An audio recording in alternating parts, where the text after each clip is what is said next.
Dundee Airport. Nothing has been more requested and suggested by you guys, but so avoided by me. Now don't get me wrong, I do want to see an airport in Dundee, but I knew that this was going to be a tough build, and I knew that this was going to be flawed from the start. You see, airports are pretty finicky things. They tend to take up a lot of space, a lot of complicated space. I mean, these things are overly complicated. And then these aeroplanes, they like a bit of space to land, a bit of clearance, no mountains, no buildings, no anything. They just want to land in nice open space. Unfortunately, the area that I've chosen for this airport doesn't really lend itself to any of those things. And with the rest of the map being pretty unsuitable and the amount of infrastructure and preparation for an airport down here, we're pretty much at a point of no return. So with all that being said, I delete our sad little placeholder and begin the process of building Dundee's fancy new international airport. So what's this thing going to look like? Well, the original idea was to take inspiration from Melbourne International Airport. The direction of the runways was going to fit in with the context of this area, but the terminal was going to have to be on the other side because of the, positioning of the water. So with the layout in mind, I started to drag out the runways, thinking about where the clearance needed to be, but then also thinking about where the terminal needed to sit. Needed to leave enough room for that. Now, if you've ever built an airport in Cities Skylines, you'll know that you don't just drag out a runway once and then call it a day. You tend to delete it multiple times. In fact, you seem to drag out the exact same runway multiple times, and I didn't really know why that's the case. Maybe it's just a me thing, but I feel like you can't just drag it out once and go like, oh yeah, that's perfect, I'm just going to leave it at that. So that's pretty much what we're doing here. We're just dragging out runways, deleting them, dragging out another one, deleting it. And I'm sure they're just marginally different, but essentially I'm just deleting the exact same ones. So I decided that a road was needed to be a bit of a measurement guide so that I can start to see how long I was dragging out these runways, but then also using Move It, I could rotate. Well, I could copy this thing and then rotate it so that I was getting perfect symmetry, which if you've been following the channel for long enough, you know that symmetry is not usually my forte, which is probably why this doesn't last very long and I ended up deleting it, but it was nice while it lasted. I ended up settling on a runway layout kind of similar to the one for Melbourne, which I guess was the original intent.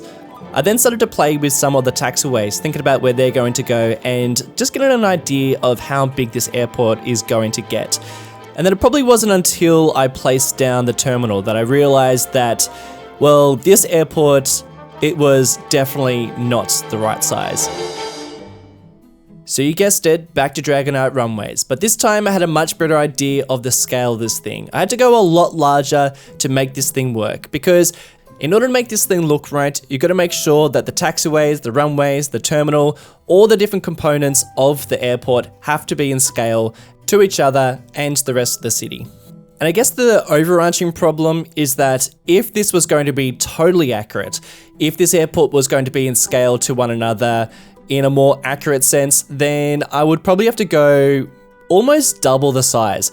But because the city is not, I guess, triple the size that it is, because I almost feel like the airport is still probably going to be too big for the city, at least at its current state.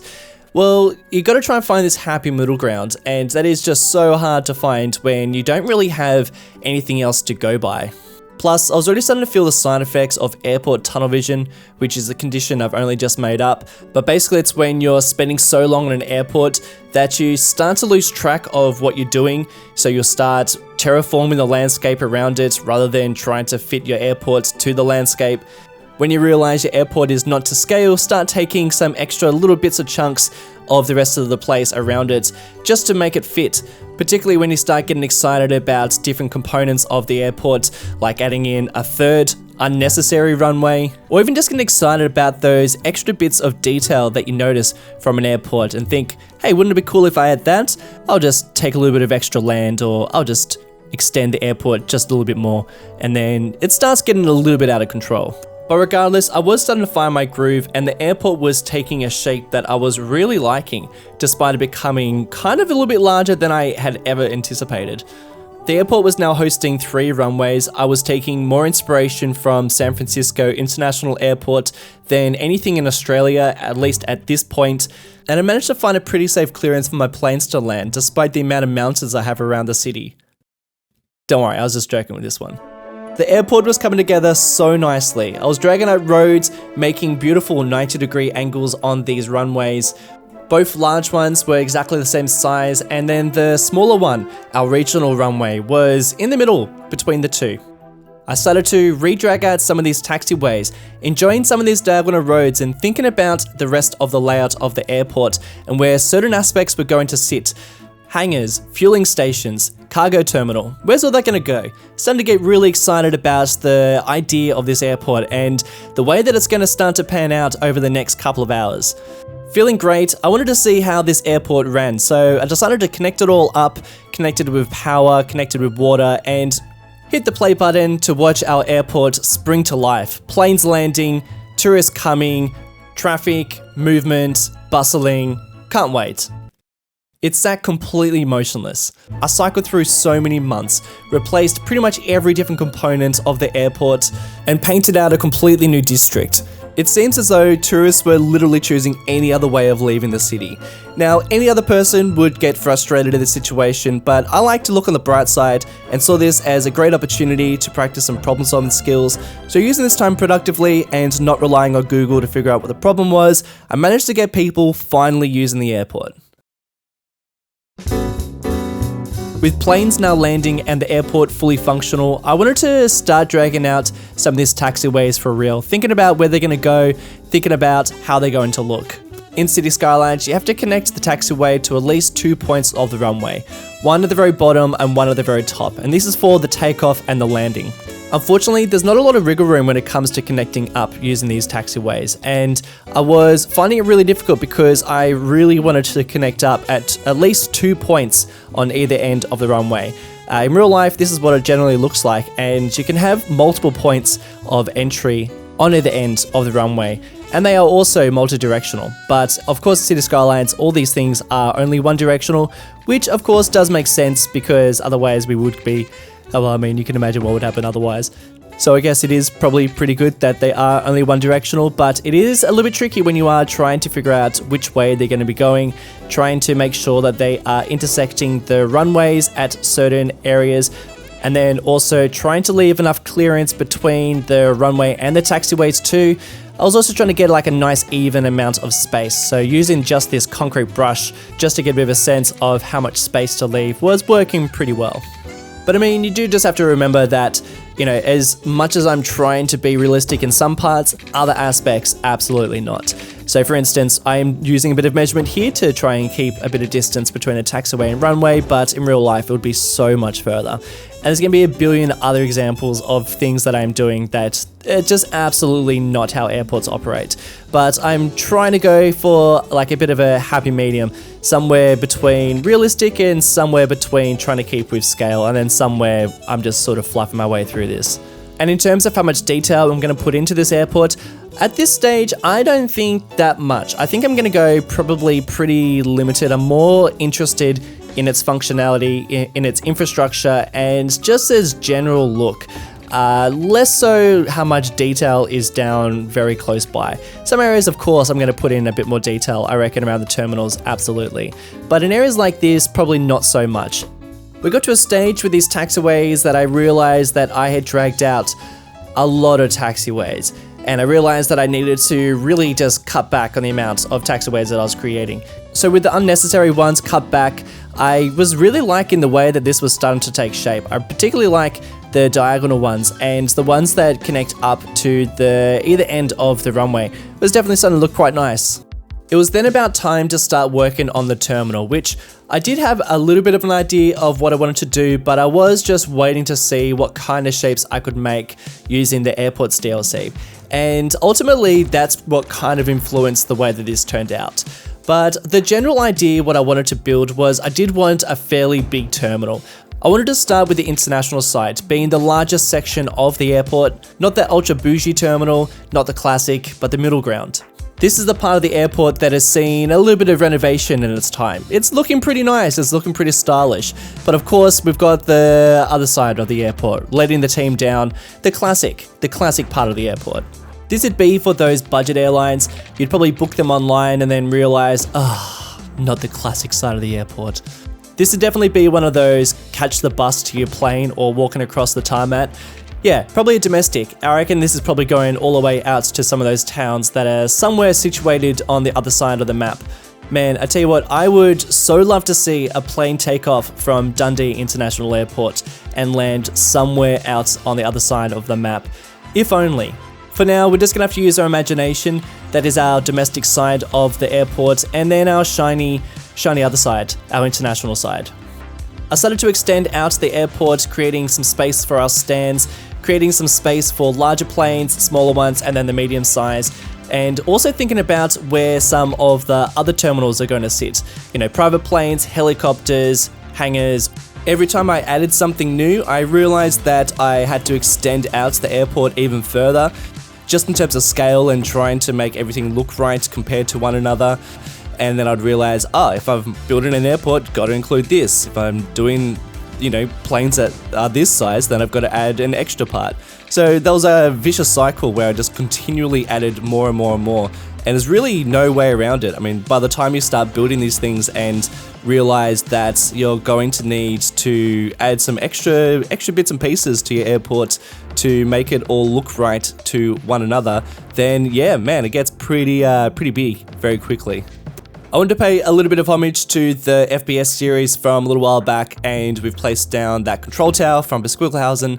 I'm also placing in these lounges, these airport lounges, into these corner sections because I always feel like there's a bit of a weird gap between the roof and the pieces, the network. So we've got that spliced into there. And then I figured, you know what, it is about time that we start connecting this bad boy up to the rest of the city and seeing if it works, seeing if it functions, and just testing out the road layout, getting a bit of an idea of what sort of a layout we can do. And what I'm going to be doing in this is I'm just going to be doing the bare bones, just figuring out what it could potentially look like, and then we're going to detail this up at another episode. And what I basically wanted this to look like is I wanted there to be an old entrance into the airport that was connected up to the roads, to the rest of the city, and then we've got this more modern addition with the highway connection that's overpassing over the rest of this industrial area. But I had to try and make it so that they both sort of served the purpose of getting people to the airport, and that the highway was built afterwards. And look, I gotta tell you, I've built a few of these connections to airports. Yeah, I've done them a few times. For some reason, I just could not get this right. Maybe it was the fact that I was trying to make this old version and then this new version.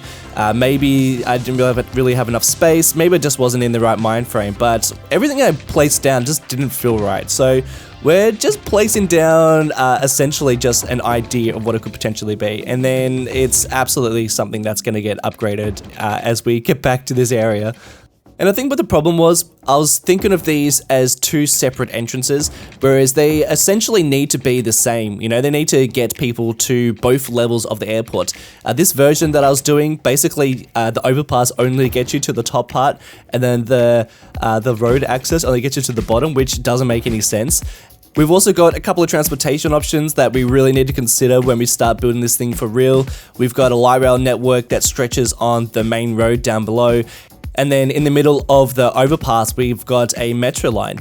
And I'm going to try and figure out how I'm going to connect them up to the airport in a, somewhat realistic fashion. And then also providing enough room so that people can get around. So, that's going to be kind of interesting when we get to that.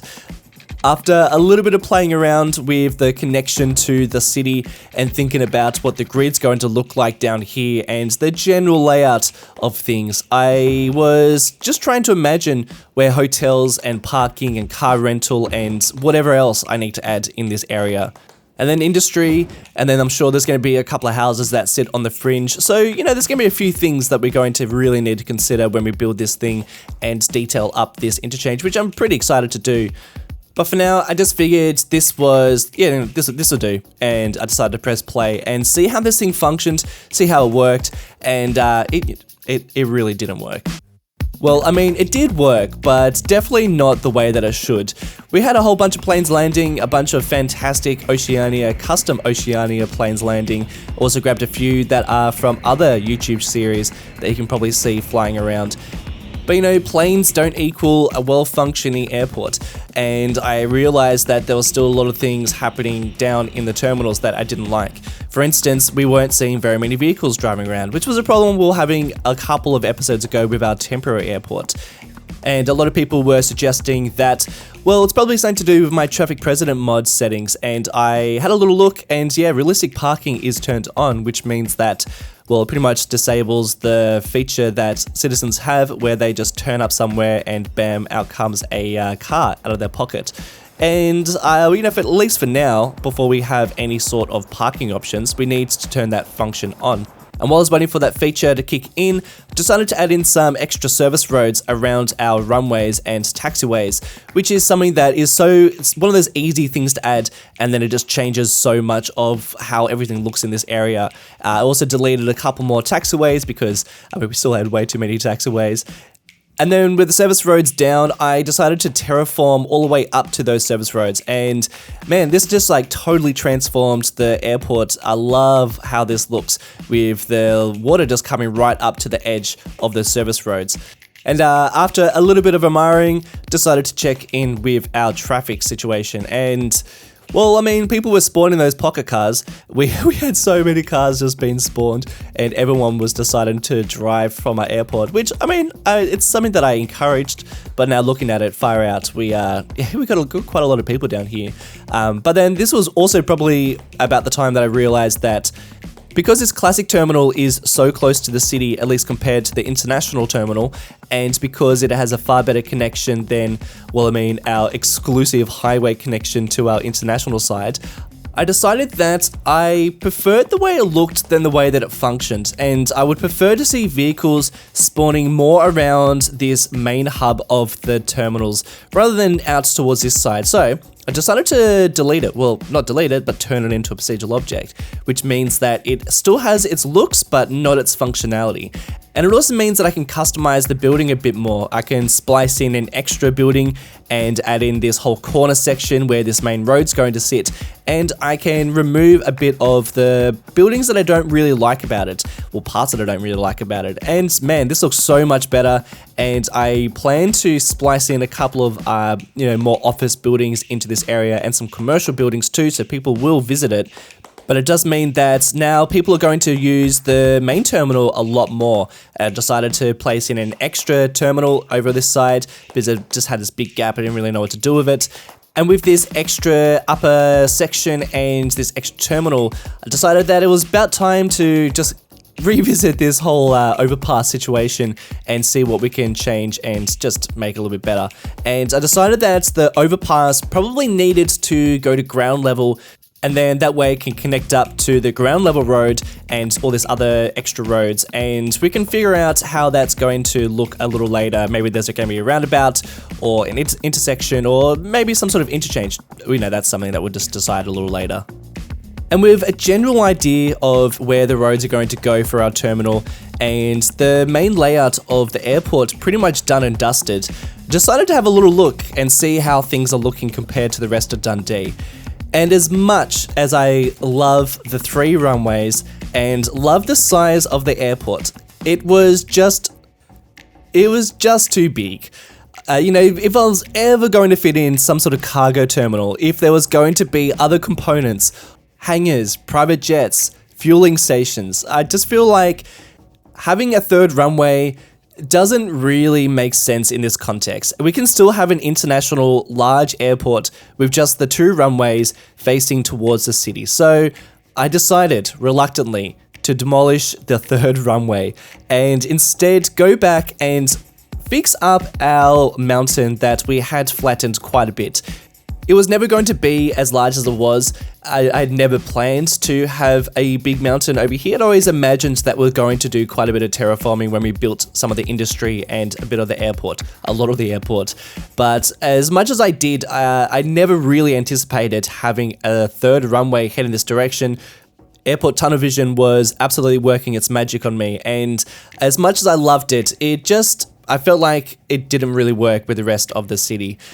So at least returning the mountain back to, not its glory days, but definitely better than its flattened state.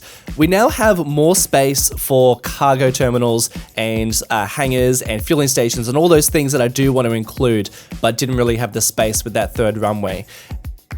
And with the terraforming complete and the airport looking a little bit better to scale, looking at the rest of the city, and you can see that the airport is now, well, it is still very big, but that is all relative to the current state of Dundee. But all that's going to change in the next episode. Thank you guys so much for watching today's episode of Oceania. A slightly different style of episode, I know. I'm kind of moving in this direction. This is definitely not the perfect version, but there is a perfect version out there, and I am just experimenting a little bit, moving it a little bit away from just essentially recording the same type of video every single time. Yeah, just doing something a little bit different. Still a bit of experimenting to go, so yeah, I mean, just look forward to a couple of experimental videos. Shout out to my patrons who make videos like this possible: Liam Cuthbert, BasedAt69, Jonathan Liddon, Sir Be Cool, John McGurdy, Brian, Glocks Gaming, Black Prune, JPM621, Blur, Vindicator, Tony Perrick, and The Federation. Thank you guys so much for your support. I'll see you in the next one. Bye!